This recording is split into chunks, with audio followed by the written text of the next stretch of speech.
How's everyone doing? Welcome to the final episode of After the After Hours with your boy TraderPrad. The final day of this week is tomorrow going to be a free fall Friday. Now get ready for tomorrow. Powell going on the microphone. Powell going on the microphone again. Get ready for tomorrow. So I do have a watch list ready, but if you guys are ready, hit that like and subscribe. Hit that like and subscribe. Thank you guys for all the love. Thank you guys for all the support.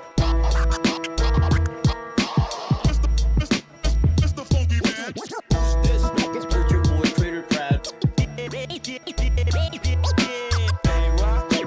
TraderPrad.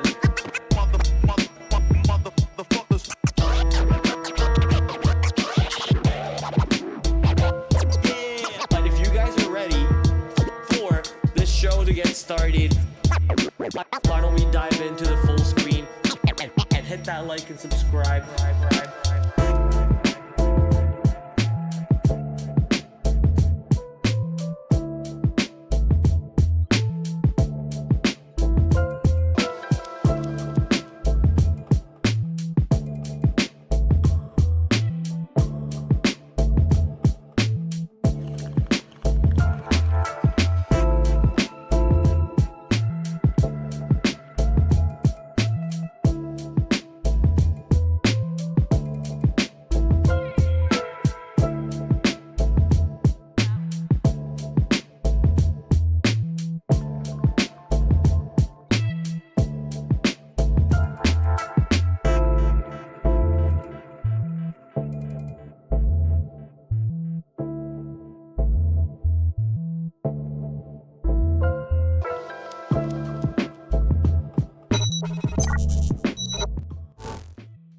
Almost started talking without the mic on. What's up, ladies and gentlemen? Why is the camera so zoom and so dark, so gloomy? Not sure, but okay. Anyways, a little bit brighter.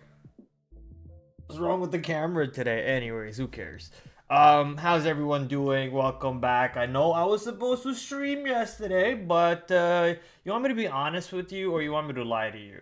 I'll be honest with you. After having a bad day, I said, fuck the stream. I wanted to get some me time. I took the day off. You know, sometimes you just need a mental day for yourself. I traded pretty poorly. It's on my own fault. I didn't trade too many of my setups, and I traded too much intuition. There were too many hot names on the day, and I tried to be the tape reading god that I'm not. And that didn't really work out in my favor. And then at the end of the day, Palantir got destroyed on the market. That was moving to the downside drastically. I tried to catch that falling knife. Never a good habit doing that one, so that costed me a little bit. So pretty much gave back about 3 days worth of progress last night, or I should say yesterday. But today, thankfully, we made back 1 full day's worth of progress. So we clawed back, you know, halfway through the loss from yesterday, but still underperformed in a big way, because I could have basically made back all of the loss from yesterday, and I could have made a little bit more profit overall with the 2 days combined because of the opportunities that set up today. There were some really good opportunities that set up, and you know, I got myself into some situations where I could have really swung the bat and home run on these trades. Even with very little size, I could have hit a home run on these trades and have a decent day for myself. I guess you know, I should be happy that I put myself in situations that could actually pay me, and they worked out well. And the goal is to build upon that skill and get to the point where you can hold the positions the right way, the proper way, scalp when the scalps are there, swing when the swing is there, and so on. So good trades today for the most part for me. I also have some trades for us to take a look at potentially for the final day of the week, Friday, third Friday, options expiry Friday. So that's going to be some fun, especially on names like Palantir, SMCI, some of the most options related movers right now, maybe Tesla, Nvidia. So whatever stocks have the most options volume near their expiry levels will always be the most interesting stocks to take a look at going into an options expiry Friday, especially on the third Friday of every month. So we'll be interested to see how trades set up on that side. And yeah, basically that's on store for today. So why don't we go to the full screen real quick. I'm just putting in the notes in my notes of the ATRs of stock. I'm at HIMS, Grail 5.52, 33.26 for APP. Let me just finish these few stocks over here, and then we can start the day by starting off looking at my trades. 1.36, 7.02, 9.28, 7.22, 5.90, 3.26 IWM. All right, so that is done, and now I have ATRs noted in my watch list. Now we go to talking about my trades on the day. So number one trade, the best trade for me, WOK walk. I was cooking with the walk. I thought I was, but boy, oh boy, what a move to the downside, and completely piked the trade. Had I just stuck to my exit rules, let's see where would I actually get out on this trade had I stuck to my exit rules. Let's go take a quick look at this one. The first exit should be around 329, technically.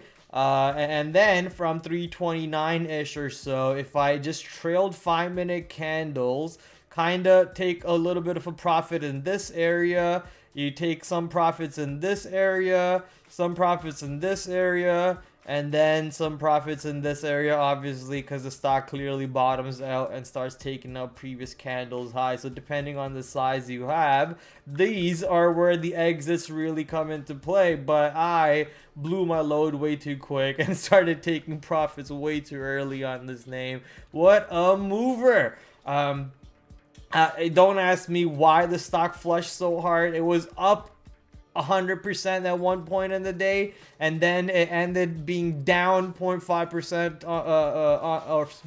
down 50% on the day. So what an absolute insane mover from $6 high of intraday to a 80-cent low.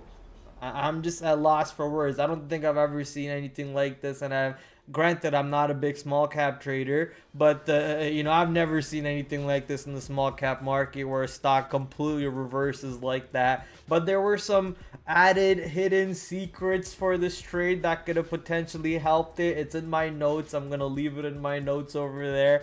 Yeah, some reasons why it could have actually worked out the way it did. So can't be mad. I can't be mad because I did exit for the most part to a little bit of my rules, but had I stuck to the rules properly, I would have been able to juice a lot more out of the trade than I was able to. Technically, overall risk to reward was 9 risk units. 9 reward units is what you get out of it, but I think what I got out of it was basically like maybe 2-3 reward units for 1 risk unit. So it wasn't really that big of a home run as the chart itself displays, sadly. Palantir took a little bit of a negative trade to start off the day on Palantir on this pullback, anticipating the curl. Quickly cut that trade. Later on, actually caught the downside on Palantir. Managed to take some profits and then basically losing on whatever size I have from there. I tried to anticipate another short over here before VWAP, but I keep that tight so I get away from that one. Later on, I flip long, add to my long, take profits, and then take more profits, add to my long again, take more profits, Sadly, I'm not holding this position for when it actually moves into 105, 106 into the end of the day. So again, exit rules, not sticking to the exit rules costed me some money. Stock ended up actually going into 107 into the end of the day, 106.50. So I got out at 103, 104, 103.90, I think is where I got out. 103.50 maybe is where I got out, and the stock clearly went much higher than that, so missing out some money on the table. This is what I mean by, if you actually go through my daily posts on Twitter, this is what I mean by I could have made a lot more money today to recoup all of yesterday's losses and also make money for today if I only trade properly, right? If I only trade properly. Baba 180 breakout long, that was a nice long. Got stopped out for my full trade on the pullback below 142 over there. Tried to get long on the bounce through VWAP, but that bounce did not have any follow through. Later on, the stock tried to get back above VWAP. It tricked me into trying for a long, but I said nope, no setup, no man's land. I'm gonna stay away from it. I'm gonna let this one go. If it goes to day's high again, potentially I can look for a day high breakout or a short on a double top into the day high. So I'm not really going to fight for the long here, and I made the right decision. But the wrong decision was not taking the breakdown of this area or the retest. It gave you a second chance scalp. It gave you a pullback on that breakdown area, and you could have also taken the fashionably late scalp. So it actually gave you two SMB scalp setups. The fashionably late scalp when the 9 EMA crosses VWAP, and also gives you the second chance scalp when the stock pulls back into that breakdown area, and gives you a, you know, do you really want this trade? We're gonna give you one last chance attempt at it, and gives you that opportunity to join the trend. Sadly, I say no thank you to both of those opportunities. I'm guessing I'm more busy with WOK and some other positions. That's why I ignored this completely. And wrong decision, right? Wrong decision. The stock does manage to flush a little bit lower. Later on, fairly good consolidation. You can see about for an hour and a half, we consolidate. We try to go higher. That high doesn't actually have buyers stepping in, so we start stepping back lower, taking out low a day. I get into a couple more shares than I really would like to, so I take out those shares for a flat trade, and then I'm able to ride the stock for a nice little move to the downside. It does go a little bit lower. Once again, exit rules keep costing me money. Exit rules.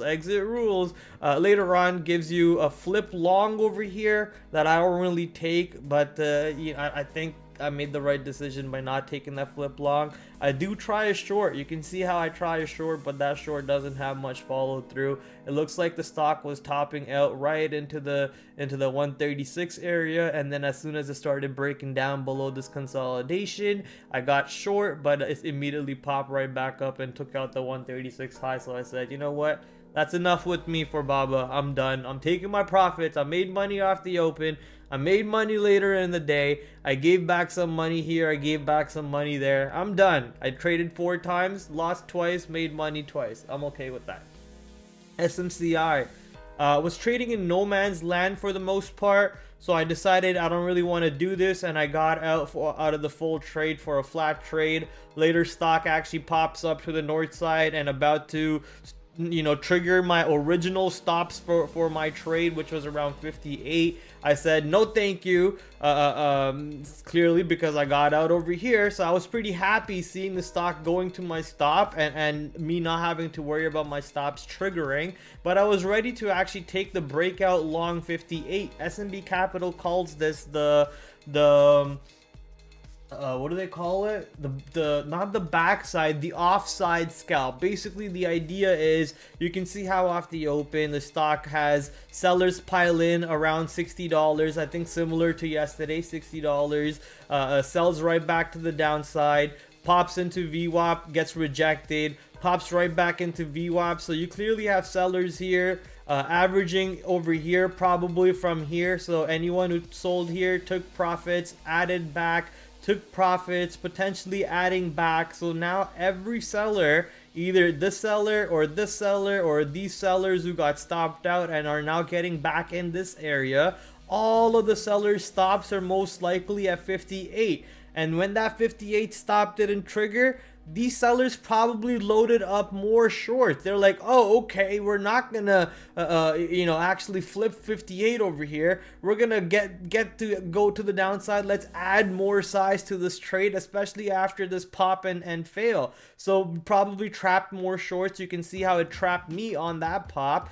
I lost on this trade over here. All of these trades were flat, so I didn't lose anything, but I lost on this trade here. This trade, which was a 58 break, actually worked, and boy oh boy did it work, because you caught a lot of shorts offside. So you caught everyone in this area offside, everyone in this area offside, anyone on the pops who got short, they got caught offside on every single pop back afterwards. So after that 58 breaking, there simply was no short, and there was also no reason for me to really panic and get out of the trade the way I did. So exit rules. And think about the bigger picture, because the higher we go, the more stops we're burning from yesterday and today, and that's what the stock was on, just on a short squeeze stop hunt for the short side.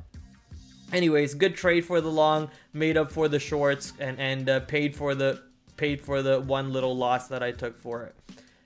ANET earnings day 2. Stock actually was consolidating a little bit around yesterday's low, which is earnings day low. I was anticipating a fashionably late scalp long. You can see buyers kind of stepped up over here. This is actually the backside scalp long. You get the nice little backside scalp for a move into VWAP by not risking too much. So potentially long around 101, and you're risking 100.4, and you get a move all the way into 102, 101, 80. So you're risking about 40 cents, and you get about 40 cents. So 1:1 trade real quick for a backside scalp.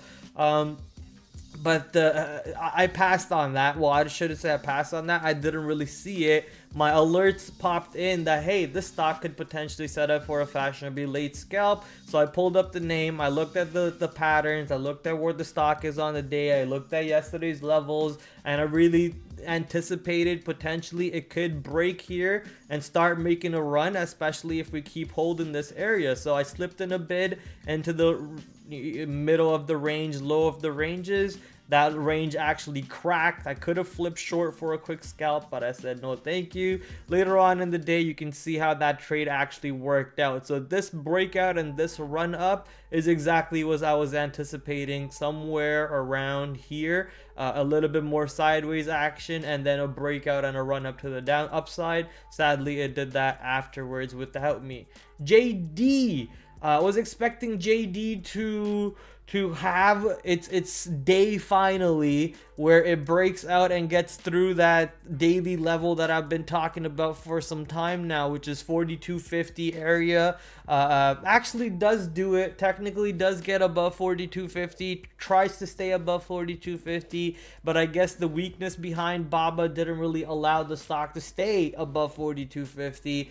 The real trade, I guess, would be right here instead of 4250 area. This trade over here around 4170, 4180, where the opening drive hitchhiker scalp plays out is exactly where you get a nice little long opportunity. But I'm not sure if this is the one where you want to put your eyes on off the open instead of maybe BABA or SMCI or Palantir, right? So I gave it a little bit of a risk. I didn't lose too much on it. I gave it a C level risk maybe, and I lost the C level unit on it, so I'm not really even upset about losing on this trade. But overall, I'm okay with the idea behind the trade, right? So nothing wrong with losing on that one.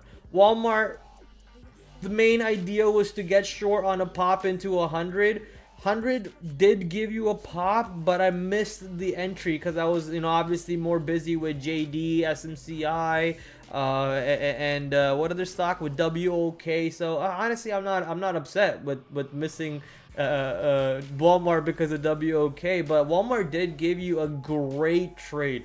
Pre-market high break, I guess you can't call it pre-market high, but anyways, this 100 area, gets tested, stock fails to stay above 100, gives you an immediate $3 flush from that $100 reject. So that was a good short. Later on, consolidated at this 97 area. I tried to take the quick little hitchhiker scalp breakout low that didn't have any follow through. I got stopped out. Later on, I attempted a VWAP pop. That one didn't have much follow through. Actually stopped me out. Forget follow through, it just stopped me out. So I lost on that trade as the stock actually takes out the previous consolidation range high, and I later on just move on from the boomer name. There's no reason to trade this boomer name. I have traded it before on earnings days, and I remember it doing exactly this, which is trading sideways. So no point for me to keep an eye on it. It already did its 1 ATR move from open to the 97 area. Yeah, they guided lower, but it's Walmart, god damn it. Like they're not gonna go bankrupt, you know? People are still gonna need Walmart.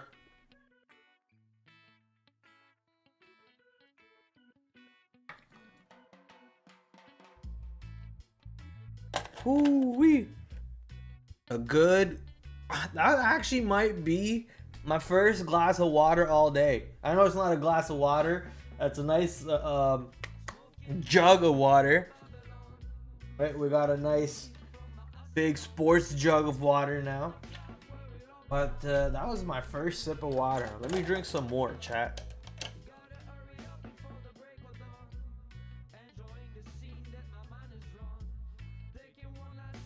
What the heck?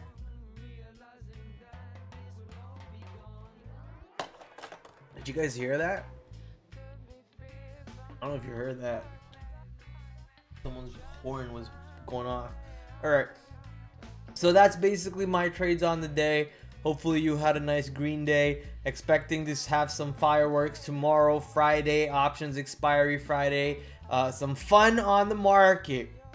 So let's see where exactly can we find some fun. Obviously expecting some fun on the day 2 opportunities. I love looking at center points, 30 seconds market reviews. They post every day, Monday to Friday. Go check them out. Also a great broker. I'm not affiliated with them by any means at all. I do have their hat on and I do talk about them every day. So center point, if you want to throw me a membership deal that I can talk about, I'm more than happy to, but I'll promote you for free because I actually like what you guys do over here every single day until then. So Centerpoint, go check them out. Great trading brokerage, and also amazing watch list creator for the next day, or a market review for the current day if you want to catch up on what exactly took place. So Unity, earnings mover, I think. Yes, Palantir. Recently some news about what was it, Alex Karp wanting to sell shares, and also you have the budget cuts coming in on from the Pentagon, from Doge, or from Trump himself, and so on. So a couple problems over there for Palantir. Baba up on the earnings move. TEM getting another beat down from 10%. RCL down 7% because they have to pay taxes in the USA. Carvana down 12% after EP from ER earnings report. APP down 8% from a short report. The Bear Cave. Who are these guys?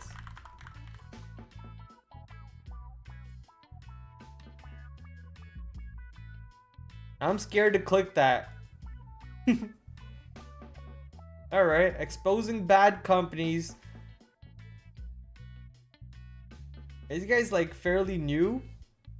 2020.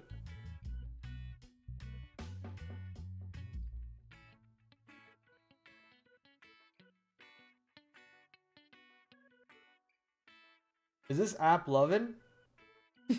What is app loving?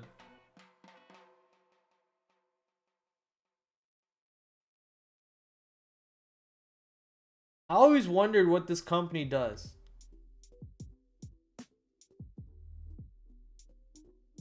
I'm gonna need to look into the short report, but good to keep an eye on to see exactly how we could potentially take advantage on that stock. So I'll read on that report on my own time. But let me load in Benzinga real quick. Don't tell me you have to log in. All right, I have to log in. Log in button. Where are you? There you are. Button. Log in. Thankfully, my information saved. So if anyone is ever interested in hacking me, all you have to do is get into my Google account, and then you can hack all my stuff. My bank account, my life, my wife. Don't have one, but you can hack her once she's there. All right, let's go take a look at some of the movers for tomorrow that I might be interested in, starting with the earnings name. So we're gonna start to take a look at MELI is like what, like $1,000 name, so I'm not really going to be trading this one. $2,000 name, nice pop though, nice pop on Mercado Libre. I'm not gonna be trading this unless there's like a 2 times leverage stock. 2x, nope.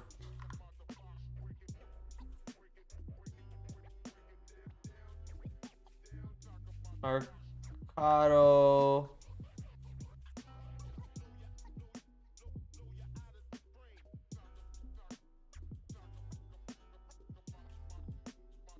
There's no 2x. I can't find any.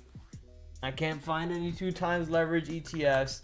Oh, wah wah. So I guess we're not trading that one. The next one on the chopping block is Rivian and Block. I guess those are the only 2 names that I have on my watch list that actually reported today, which makes my job fairly easy. I don't have to take a look at a bunch of names and a bunch of stocks that reported earnings, and that usually takes up a long time because we have to read reports and all that nonsense. So let's go take a look at XYZ Block. I already know that XYZ dropped 6% because I had to make the watch list and I had to find out what company moved a little bit, so I used Block. But let's go find out why exactly did it drop 6%. So reported 71 cents per share, missed analyst consensus of 87 cents per share. Okay, revenue 6.03, missed, which is estimates of 6.29, so missing EPS and revenue of estimates. However, same period last year 5.77 billion, and they reported this time 6.03, so a growth of 16%.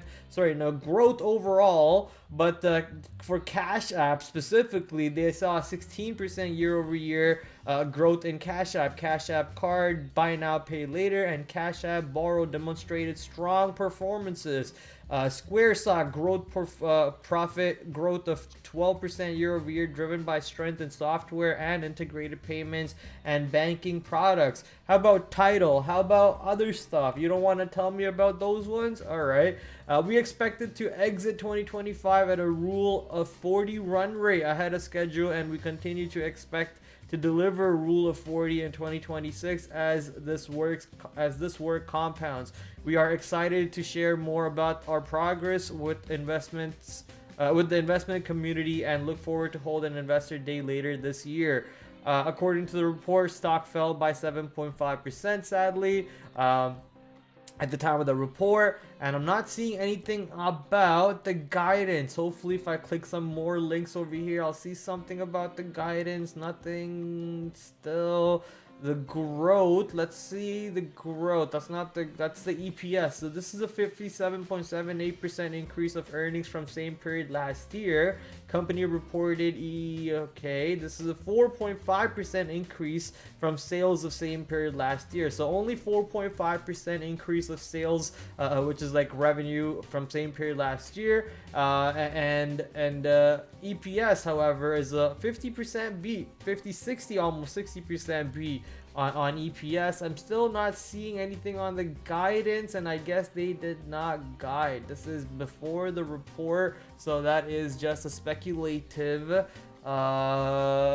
news article. So nothing really to take a look at over there for the guidance. That's pretty sad. Let me quickly delete some of the drawings because I don't need any of them anymore. And now take a look at just the chart itself. Keep in mind, Block has made a little bit of the benefit run from cryptocurrencies, Bitcoin running to the upside. I think my brother just got home. My niece just got extremely happy, and I hear my dog barking. It's because her dad just got home. Okay. Let's take a look at Block. So you got to keep in mind that Block made a little bit of a run up, a lot of the run up because of the cryptocurrency rally. Robinhood, MicroStrategy, Coinbase, a lot of them have been catching traction because of that. Block also has Coinbase, sorry, not Coinbase. They also have Square. They also have Cash App. I think not Venmo. But Venmo is a competitor for them. They have Tidal, which is a music streaming platform. I don't know how profitable Tidal is, but I know they own Tidal. They own a bunch of other platforms too. I just can't remember them right off the top of my head at the moment. But they got a pretty good diverse portfolios, but not enough to help them beat on the estimate sides, looks like. So nice little drop on the stock over here. Going back into previous supports basically, so not too excited. If you look at where the 200-day moving average is, I would think it's dropping right into the 200-day moving average with this sell-off, and right there 200 is around here. You got the 250, sorry, that's not the 200. The purple should be 130. I'm not sure why it's 130. I'll just do 100. I don't know who the heck put 130 there. So 100, you got 200, and then 250 right around the $74-$75 area, and the stock basically is dropping into that price point. So looking for an extreme breakdown below 74, below 75 is going to be tough for me unless the stock is clearly holding under that level. Basically, if you're holding below 74 for a nice consolidation level where I can take a breakdown from and keep my risk tight, that's the only way I'll be ready or willing to do that. That doesn't mean I'm not looking for shorts. If I do get a pop and the pop is showing me rejects, it looks right now as a fairly simple under over 80, which is a nice psychological level. Also, 80 happens to be last month's low. It's actually 80.20. So if the stock pops into that $80 area and has any selling opportunity, where is XYZ? There it is. If the stock pops into $80 area tomorrow and has any sellers around this area, you should not see too much time above 79.50, too much time being spent above 80 tomorrow overall. But in the reverse, if it does spend too much time in this area, there's a chance that it has buyers stepping in, buyers defending this area, and they want to buy a little bit higher and you know, buy the dips basically. So this 200-day moving average will be a tough area to fight the shorts unless I get a real easy pop to short into, or the stock really holds below 75 tomorrow on the opening drive. On the pre-market, it's already trading below 75 in pre-market, and then any pop, it's just not able to get above 75, it's not able to get above 76, and struggling. That's the only way I'll be ready to look for a short below 75. So for the most part, I'm gonna let this area, I'm gonna label this area for now as the no man's land, and I'll look to see what I can do in the extreme zones when they come into play tomorrow pre-market. They're still growing, right? They're not like diminishing on their growth. They're still growing by 5% on the revenue side. So I think looking for a big short is not out of the picture, but you need to really understand what you're punching short into by seeing that the 200-day moving averages are right below. Rivian, let's go to Rivian. Carvana review. Is the music too loud? Hopefully not. Nice music. Thankfully it's Dieter, but Dieter's not with us. Dieter is in Egypt, enjoying his time with the girl in Egypt. Hopefully, you know, it's his soon to be wife, I hope. Or if it's his family member, then I take it back.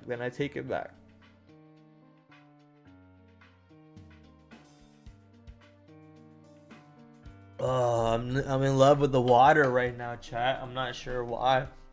I don't know. Every time I look at it, I just feel like I need to drink more and more. Let's go check to see if Dieter posted something on Instagram. He did not. Wait, actually.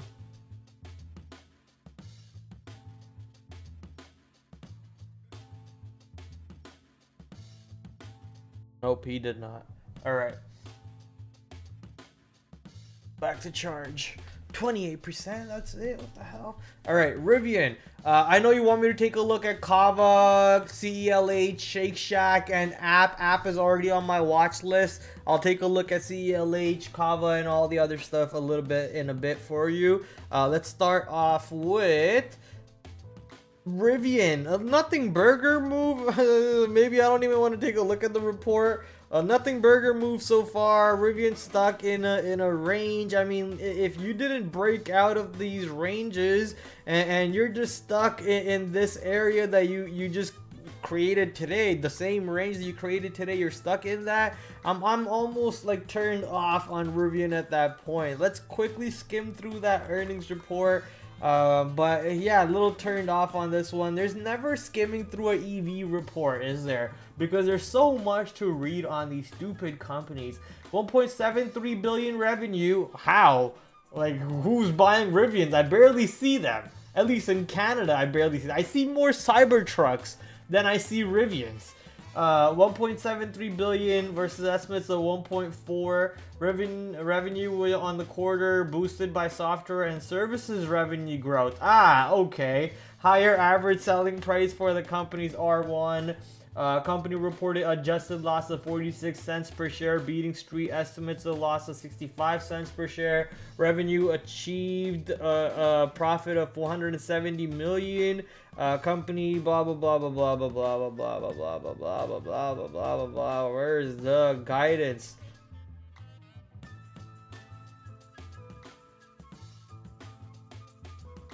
Where's the EV delivery numbers? Okay, 14,183. Second highest quarterly deliveries. Companies produced 12,727. Company finished 2024 with 51,579. Full year production with 49,476. Rivian is guiding for 46,000 to 51,000 in 2025. It couldn't be more excited. I couldn't be more excited about R2. I couldn't give less shits about R2. I'm joking. R1 and R2 actually look pretty decent. If I'm being honest, they look pretty decent. If I remember what the R2, or was it the RX or something? The RX, whatever the off-road version is, that one looks badass. I like that one a little bit. But what I don't like is this price action, however. This price action is putting me to sleep. If you're just stuck in last week's ranges after reporting our earnings report, so you know, not too excited about this one. It's just gonna be in the back of my watch list. If it moves, then we'll talk about it tomorrow. So let's start. Let's actually go take a look at some of the stocks over here. A quick scan over the stocks that chat wants to take a look at. So let's bring in chat's comment. CELH. If I'm taking a look at this one, let me quickly delete my lines. CELH, I mean, I'm not really seeing much. I know did they have earnings today? They had a news that they're buying another company, that they're going to be buying out their competitor. They had earnings today after hours. Okay, nice. So they had earnings today after hours, so that's actually a little bit worthy to keep an eye on. But from what I see, these ranges are pretty well established, and from what I remember, CELH is also struggling with this 200-day moving averages not too far higher from here. So big volume on spike, going higher, going into moving averages to the upside. Maybe it's time for a good recovery and as some people say, God candle incoming, God candle loading on CELH after this earnings report. Let's go take a read at the report to begin with. CELH.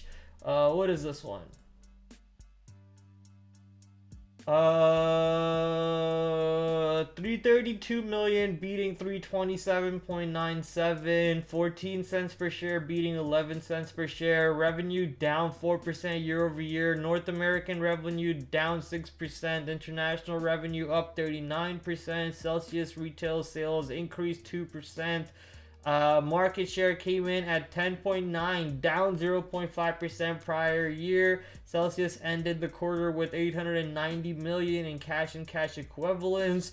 So not looking good. Also announced that it entered a definitive agreement to acquire Alani Nutrition for 1.8 billion. So they actually are going to buy that company. The company price includes the purchase price includes 150 million in tax assets for net purchase price of 1.65 billion in cash and stock. Celsius noted that it expects the acquisition to be completed to be cash EPS accretive, whatever that means, in the first year.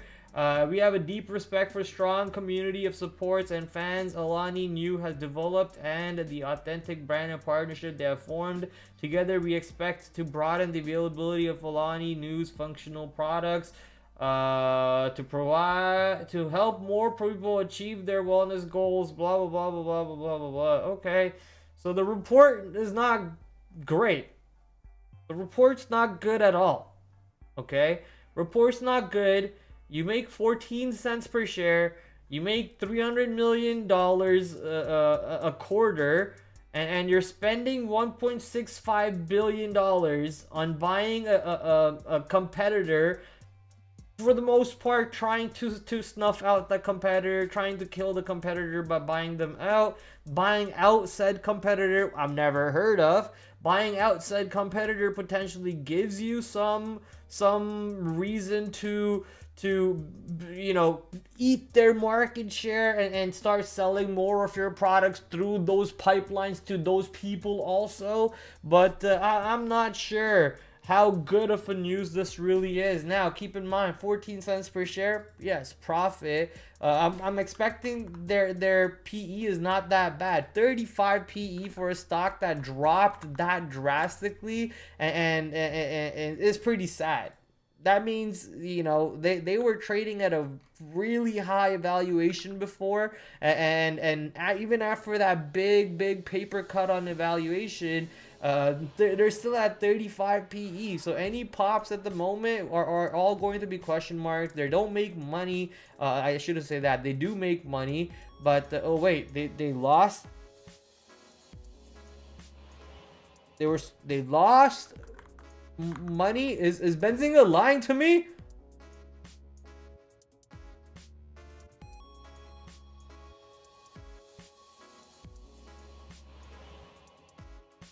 Adjusted EPS 14 cents a share, beating 11 cents estimates. So is TradingView lying to me? Saying that they reported a loss of 11 cents compared to an estimates of 11 cents, a 200% miss. I guess depends on what analyst you take a look at.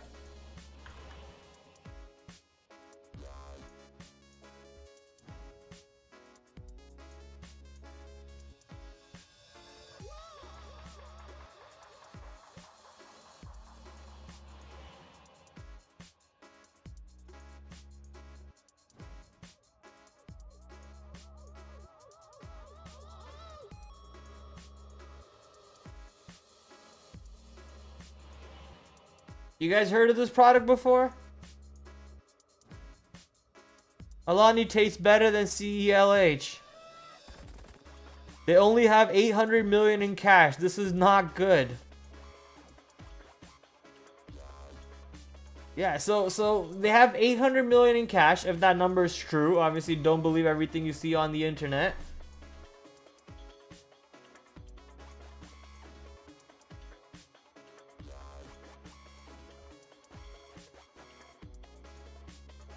How do I do this again? If you guys are interested in this awesome tool that I'm going to show you right now, go check out. Let me filter for 5%. My brother's watching cricket downstairs and he's screaming. Let's quickly go take a look at CELH dilutions tracker first. So where's dilution tracker? How much cash on hand do you actually have? Is that in billion? Net cash per share.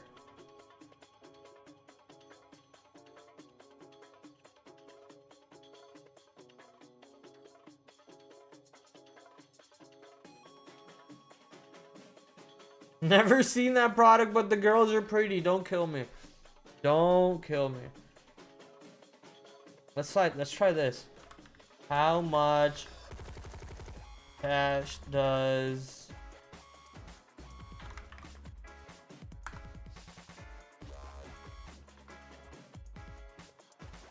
I don't know how to read financial reports, so this should help me out. Let's take a look at this. There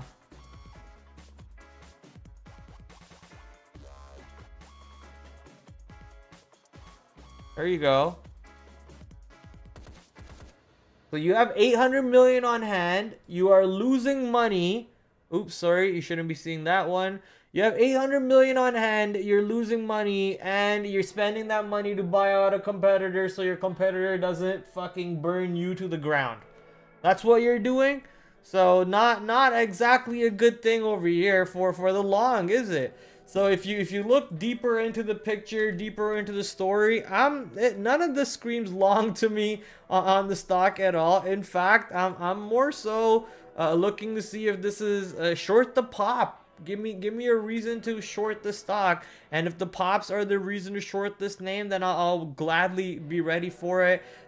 You know, the 200-day moving averages, the 250-day moving average around $40-50. So the higher this goes, the more interested I am on a pullback short. Currently the pop should be right around this peak high, right? $32 or so. Yeah, so it took out 32. It's around $36. So not a bad run at the moment. You're at this little peak high, the $36 peak high. The next one after that is the $40 area. So if it does go into $40 tomorrow right off the open, trust me, I am very interested to see if I can look for a short right off the open, because none of this makes sense to me. Let's put this name on the watch list. What is the stock? CELH reported earnings.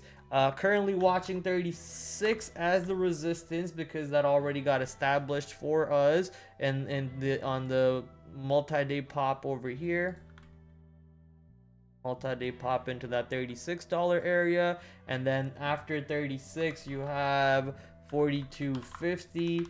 And right below that, I'm just gonna put the inflection level, which is around $30. Let me go take a look at CELH's ATR, which is $1.36. Put that in my notes, 1.36. And I'm gonna give CELH a high important color tomorrow, because the higher this goes, if stock is where's their caps lock on? If stock is opening above 36 and looks weak, I love the short, especially if it ramps to 40 plus and sets up for a blow off top to short. Okay, for the current being, I like the short thesis on this name. Not sure how good the thesis is for the stocks long at all. Let's go take a look at the next stock you want me to take a look at, Shake Shack. If I remember correctly, they reported pre-market. They made a little bit of a pump up, yes, but the volume is low on this name. The 30-day average is like just above a million, 1.4 million. I thought it would be less than a million, I'll be honest with you. It's just above a million, and it's also just in previous ranges. So unless it goes into 140 or higher than 140, which I think is the all-time high, I'm not that interested really to look for a trade on this name. You could potentially get a bounce or support in this 123. Is that 123? Whatever, that's the 125, I think, right? 125. So you could play around that 125 area maybe, which is just a random number that I picked out, and you can see how 125 actually happened to be a pretty good pivot point. 125 happened to be a multi-top on the day today on the 5-minute chart. You got one high, two high, three high, right around the the 125 area. So I think that could be a pretty good pivot point for you. You use that as your under over. But am I going to be trading Shake Shack off of that tomorrow? No, unless Shake Shack goes into these higher price points, I'm not really too interested for a trade on this name at all. It's not even going to make my watch list for tomorrow. Last but not least, you said APP. That one's actually on my watch list, so I'm gonna come back to this one and start off at the top of my watch list so I could stay on track over here. It's already 8:50 and we only talked about like 2-3 stocks so far, so that sucks. I think CELH took a good amount of my time over there. Okay, Unity with the big pop on earnings. Nice breakout off the daily chart. Let's actually delete some of these lines. I don't need to delete all of them. I just need to delete that one. Okay, so let's delete that one, throw in another line right there, and interested to see how the stock plays out now. So nice pop on Unity. Daily chart looking pretty good. I think tomorrow you got an inside day. Looking to see if today's VWAP, which would be earnings VWAP, gives you a little bit of a dip buy to get long into. This is actually kind of what you want to see. A little bit of a higher move in the pre-market and then move right back into 25.80, 26, let's say, move right back into 26 and a pop off of that 26, 25.90 for us to look long on Unity. So let me put in inflection area 25.60, sorry, 25.90/26. 26 also happens to be last month's high. So ideally you don't want to see the stock below 26 if you're looking for a long on day 2. Day 2 plays on watch. If stock is strong above 36, only looking long for the most part, only looking long. Okay, unless it's like really extended on the daily chart, has another big candle equally as long as today, then I might look for some sort of a mean reversion short, but I don't think that happens tomorrow. I really don't think that sets up tomorrow. Next stock, Palantir. Little bit of a mean reversion, maybe you could say mean reversion. You know, I did not expect Palantir to gap down the way it did today, or even sell off into the open. Right before the open, pre-market, the stock really sold off and flushed off a little bit, and then the market opened and Palantir sold off even more off of that selling imbalance off the open. Right there, that's a 925 candle, and the stock really started going down even before 930 happened. I was like, whoa, what are we doing here? But overall, later on, it did flip back and it stayed strong above 100. It gave you actually good longs to go above 100 on Palantir. So at the moment, you could kind of maybe slow your jets on this stock. It has more volume than yesterday, and more volume came in to the buy side, right? Not really to the buy side. Stock's still down on the day today, down 5%, but more volume came in trying to defend the $100 area today than it did yesterday, trying to send it into the $100. So buyers in this area, question mark, especially with the candle. I'm not sure if that candle is called a doji candle, is it? I'm pretty sure it might be called a doji candle, right?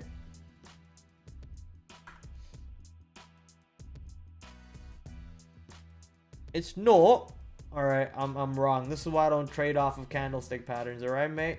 So Palantir having a nice bounce off the 100. You could use 100 as a psychological under over area. For me, 109 is going to be a pretty important level because that's yesterday's low. 108.56 is actually yesterday's low, and that area is 108.76. So 108.50 to 109, you could even say 110 as your final line in the sand. So 108.50 to 110 as my final line in the sand will be my under over area for Palantir. Under over 118.50 to 110 to look for shorts.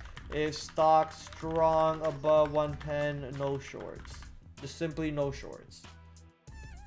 Okay, SMCI gave you some opportunities today. But I feel like it's just a little trappy at the moment, man. It's a little trappy.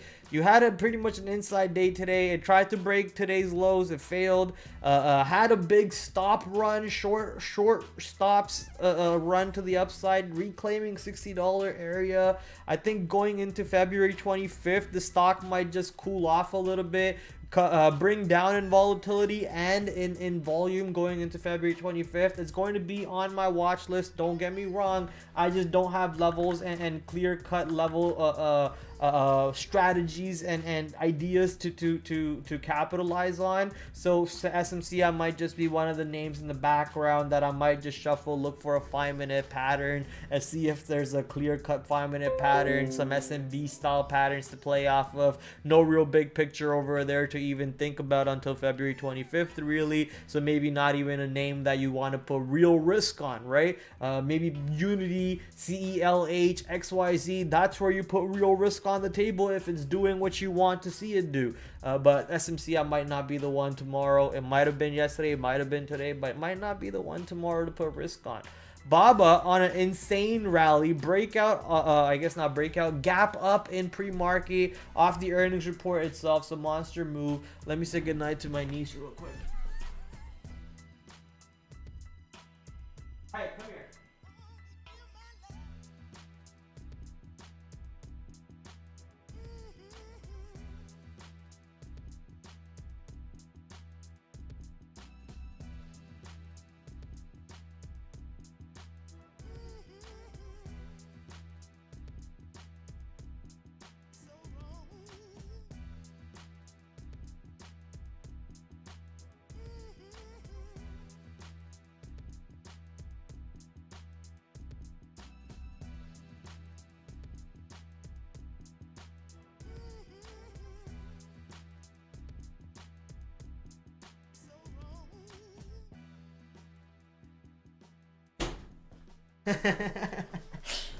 I love pissing her off, man. It's the best.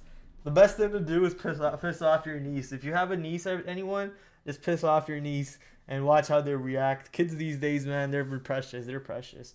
Okay. So, Baba, nice pop on the earnings report. Obviously, their AI capabilities. Baba is trading at a big undercut ever since you know, the delisting trouble and all kinds of stuff. China is actually apparently trading at a real big paper cut compared to all other markets. All other markets are at all-time highs or near close to all-time highs, whereas China is still at a very low level. So China, on the contrarian, you might want to be long China if you want to be on the contrarian side and capitalize on the rally on China. So you know, Baba making a little bit of a rally here. One of the person I really look up to, his name is the Short Bear. He's very big on Baba, Pinduoduo, and then mostly Chinese names in general. So he's very happy watching Baba rally the way it has been recently. So monster investment for those of you who've been investing in the Chinese sector. But as a day trade, I think Baba tomorrow is an inside day. I simply don't see Baba getting below today's low tomorrow. So if it does go into today's low, I think it's a very easy long off of today's low. I don't know if that's even a question for me to think twice about. So we'll be watching today's low to see if buyers come back right into that area. What even is today's low? I'm just gonna put that as a support and just gonna be patient as F watching for that area to come into play. 131.50.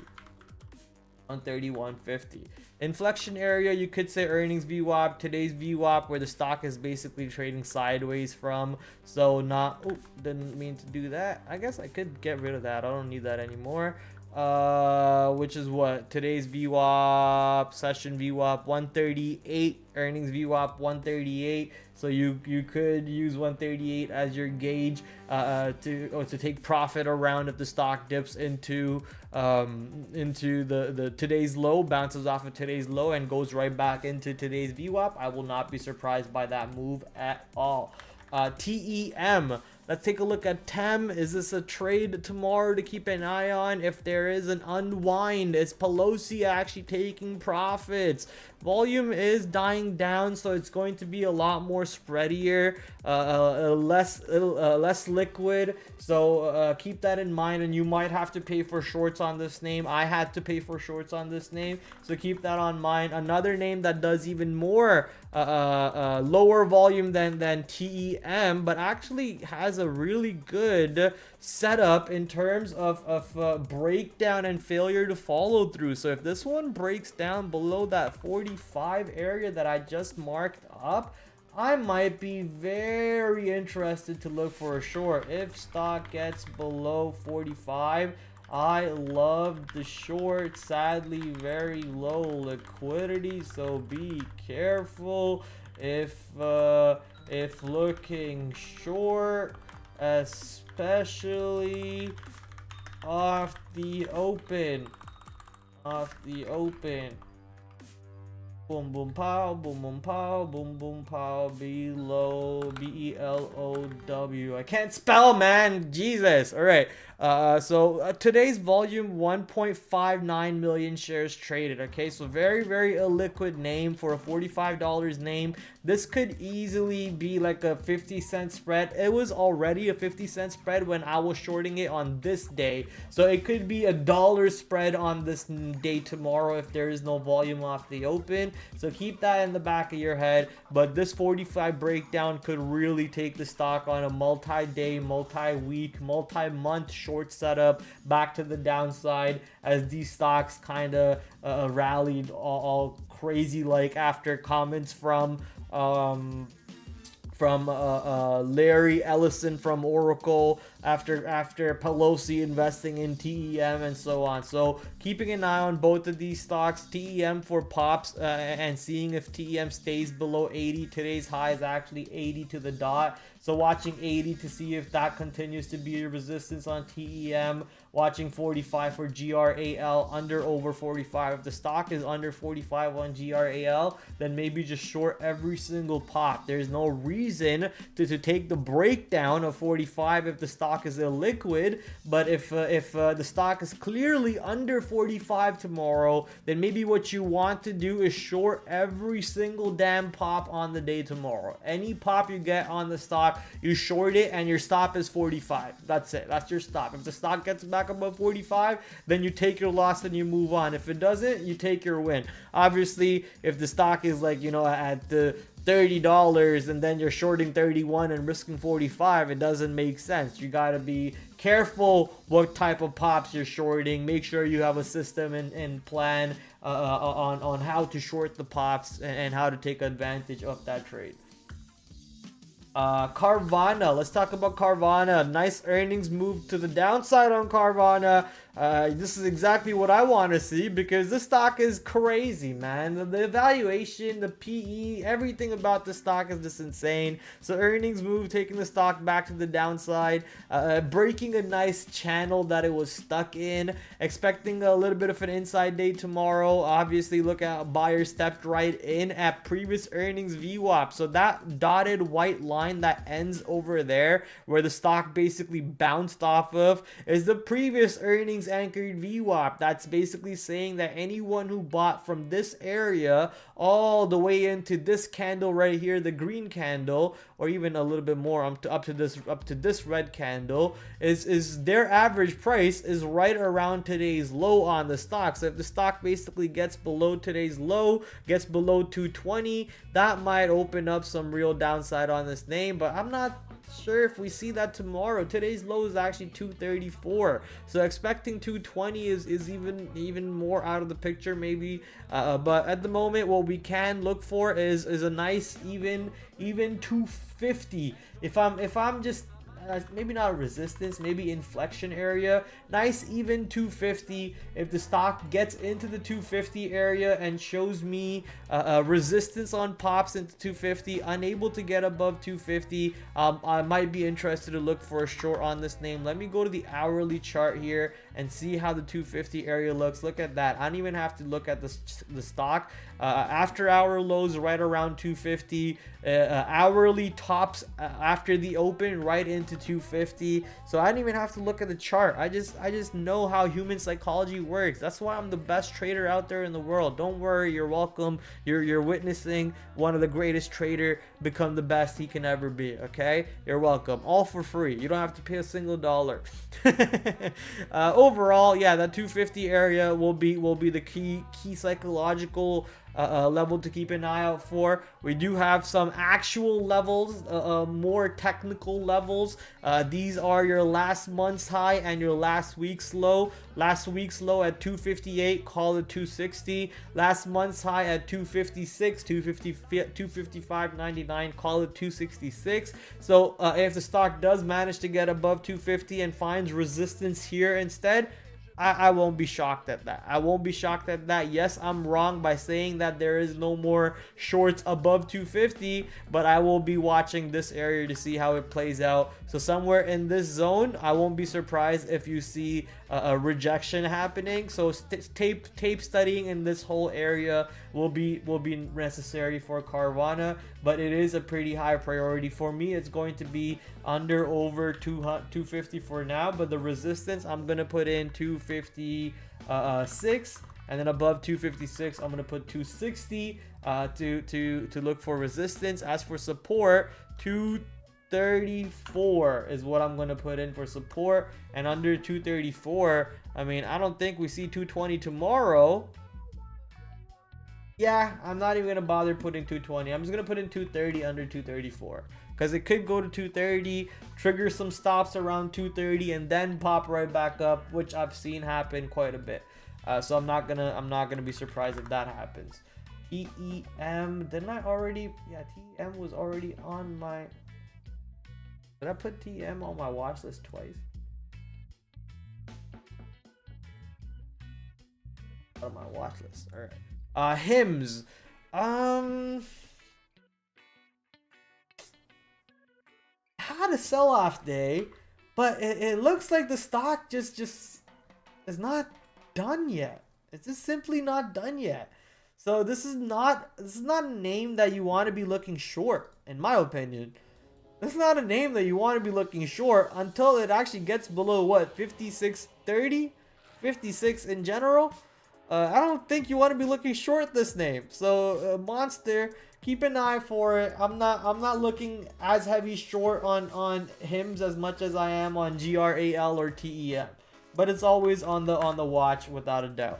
APP. So earnings report takes the stock into, you know, crazy territories. Before that, it's already had a little bit of a crazy territory off its own previous earnings report. So that earnings report, actually the stock grinded off that earnings report, blasted off the new earnings report. It was trying to do the exact similar thing as it did over here, but instead someone had to come in and make a short report, kind of muddied the water. If you guys see what I did there, muddy water research muddied the water. But sadly, this wasn't muddy water research. This was a different research company coming out with their own personal report as to why they think AppLovin is a fraud. So we'll be interested to see how the price action plays out. Looking for potential pops to get short into. This is also a special case, I guess you could say, because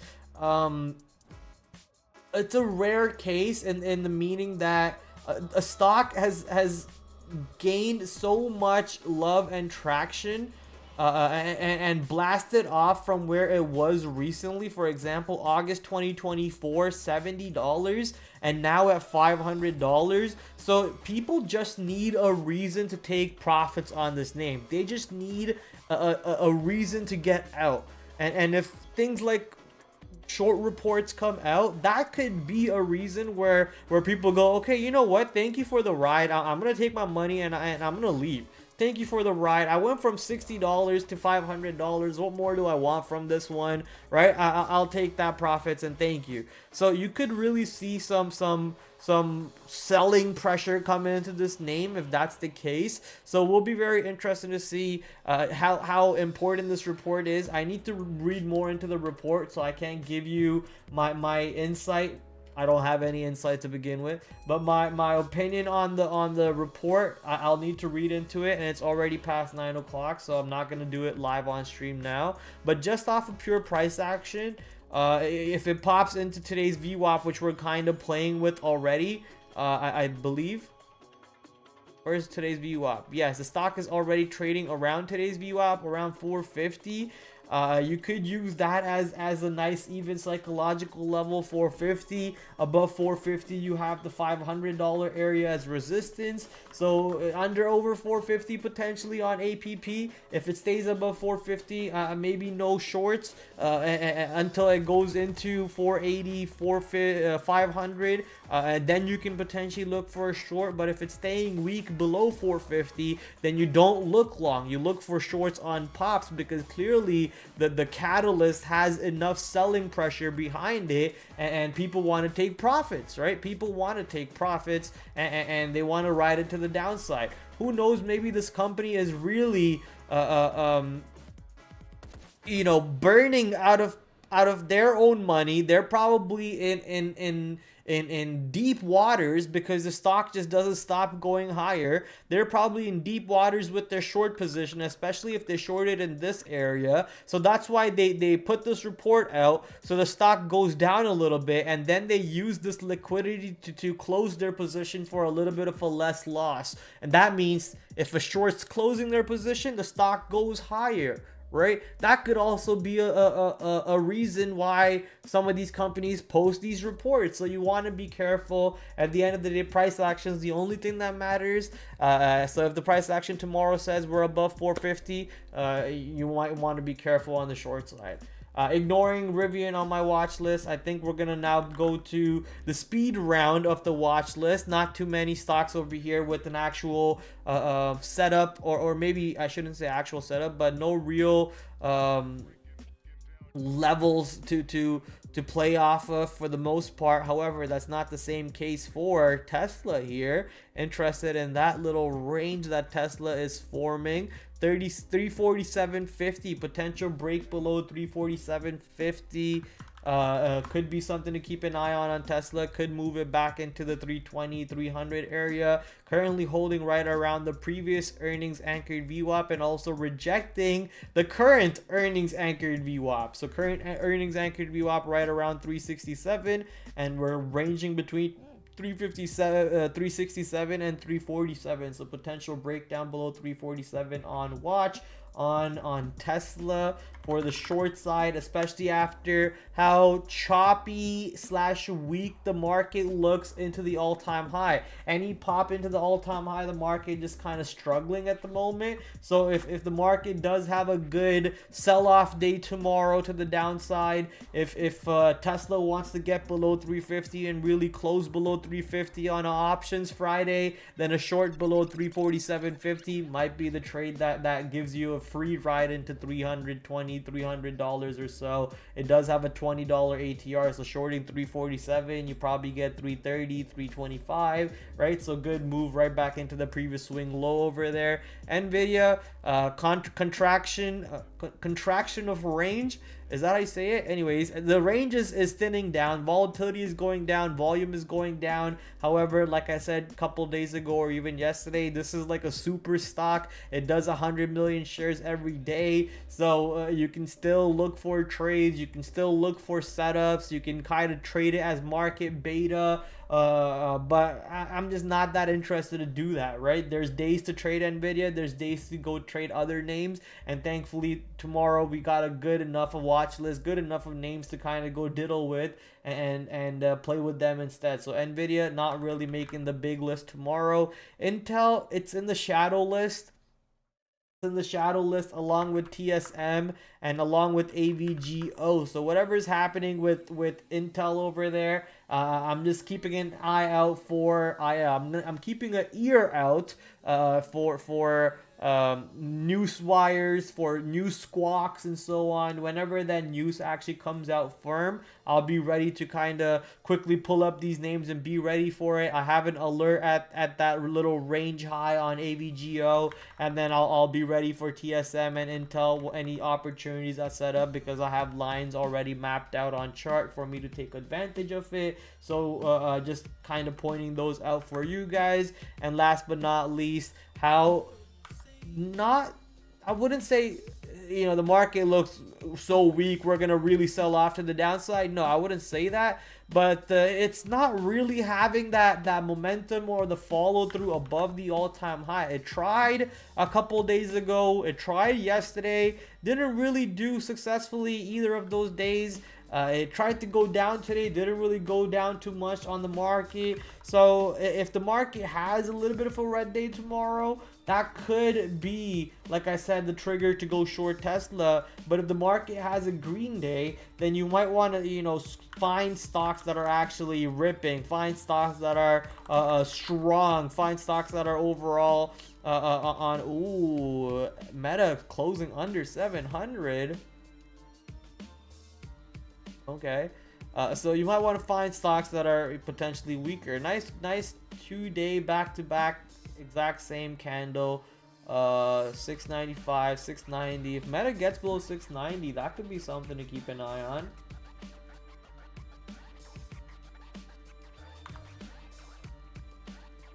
Meta can get below 690, that can be something to keep an eye on. At a 690. Inflection level 700, nice and even dollar level 700, and the resistance, what is yesterday's high? 707, today's high 705. I'll put 705 to 707 as the resistance area to keep an eye on Meta. And if I remember correctly, it says $18 for Meta's ATR. What is Meta's actual ATR? According to Finviz, it is 18. Okay. So TradingView actually got it right. Not bad, TradingView, not bad. You got it off by a little bit. You said 1807, it was 1808. All right, now I'm just being an asshole. But yeah, Meta on the watch, it just made the list. But for the most part, you're watching the market. If the market takes out the all-time high, there's no reason to look for shorts heavily across the board. If the market's not taking out the all-time highs, then just focus on your individual names. You know, CELH, XYZ, Unity, Palantir, Baba. Just focus on your individual names. Whatever name is important tomorrow in the pre-market, I'm sure you know, they will have volume and some catalyst and RVOL behind it. So if you have all of those things that makes a stock in play, then obviously attack those ones, ignoring whatever the market's doing. But if the market's going through all-time high, maybe you don't want to look for shorts tomorrow. And when RVOL is there on Nvidia, it's great. When it's not as clean and super market correlated. Exactly, yeah. So I don't really want to touch Nvidia too much tomorrow unless there's a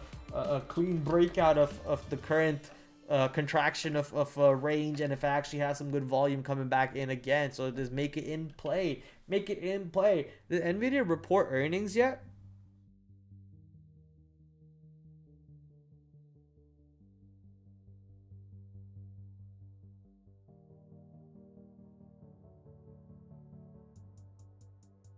Six days for Nvidia to report earnings. So that is going to be, I think, a nothing burger until Nvidia actually report earnings. Kava, please. I think this one will be the last one for us. Let's take a look at Kava. What is the reason why the stock sold off?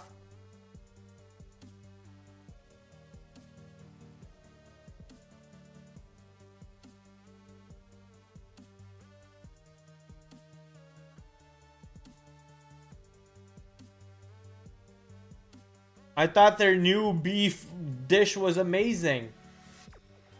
That people were lining up around the block to eat their new beef dish. What happened to that, huh? I guess not. 5 days to earnings. I think you know, if you are a hedge fund manager or if you are a portfolio manager, unless you really know something, are you going to make a big decision on this stock 5 days before it reports earnings? Probably not. I think this one could be, you know, someone just saying, I don't want to take a risk into earnings report, and they just fat finger to sell.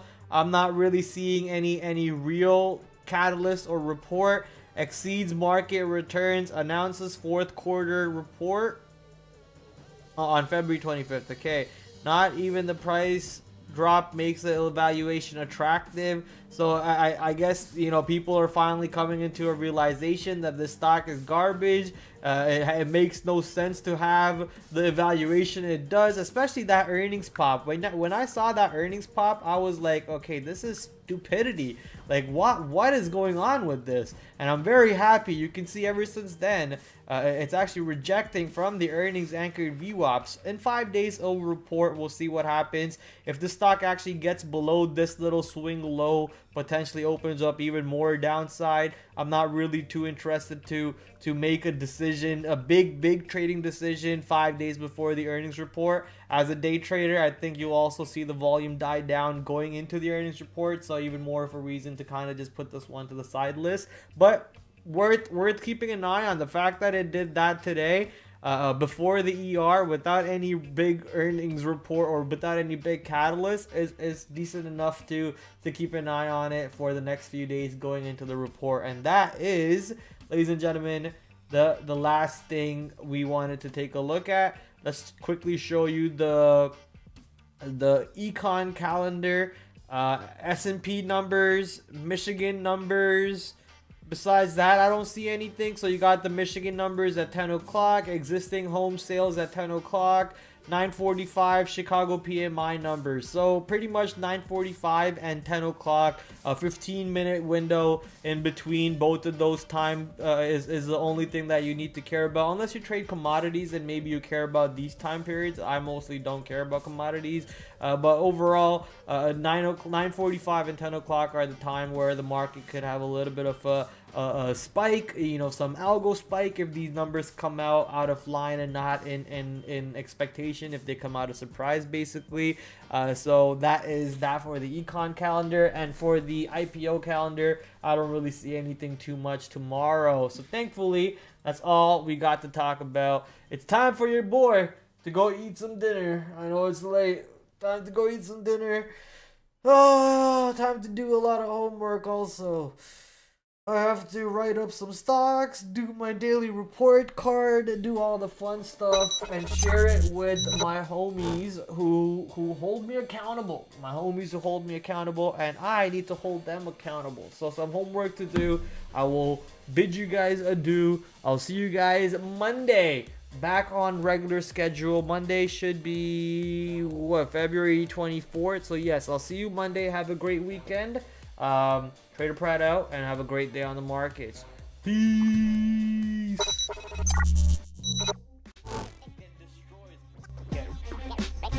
Get ready for trade off.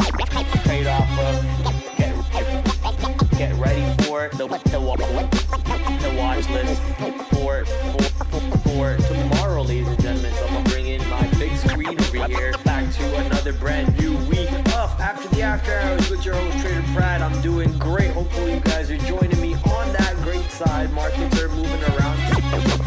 Might just be a risk on type of day. So let's see what happens. 8 o'clock tomorrow. As you guys know, we do the stream Monday to Thursday, 8 p.m. Shout out to my affiliate sponsors, Benzinga, Trade Ideas, the #1 scanner to go to, Trader Sync, promo code down below, promo code PRAD15 to get 15% off. I will catch you guys tomorrow, 8 o'clock, same time, same place. Until then, TraderPrad out. Adios.